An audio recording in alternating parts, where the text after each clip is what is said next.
ఎప్పుడు ఇయర్స్ క్రితం జరిగిన ఒక చిన్న మూమెంట్ ఇప్పటికీ సడన్లీ గుర్తొచ్చి లోపల క్రింజ్ ఫీల్ అవుతున్నావా? అయితే ఒక్కసారి థింక్ చేయి. అది స్కూల్ కావచ్చు, ఫ్రెండ్స్ మధ్య కావచ్చు, ఆఫీస్లో కావచ్చు, లేదా ఫ్యామిలీ ముందు జరిగిన చిన్న ఎంబారసింగ్ మూమెంట్ కావచ్చు.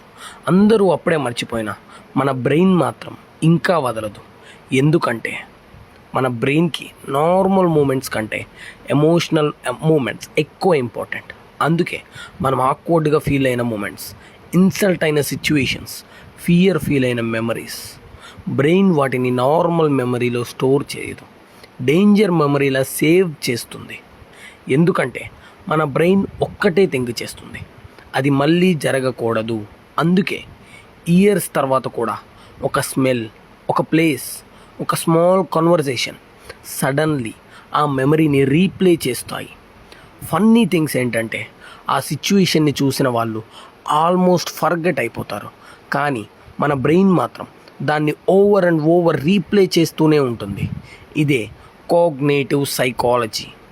మనిషి బ్రెయిన్ పెయిన్ఫుల్ ఎమోషన్ని డిలీట్ చేయదు, ఫ్యూచర్ మిస్టేక్స్ని అవాయిడ్ చేయడానికి వాటిని రిపీటెడ్లీ రిమైండ్ చేస్తుంది.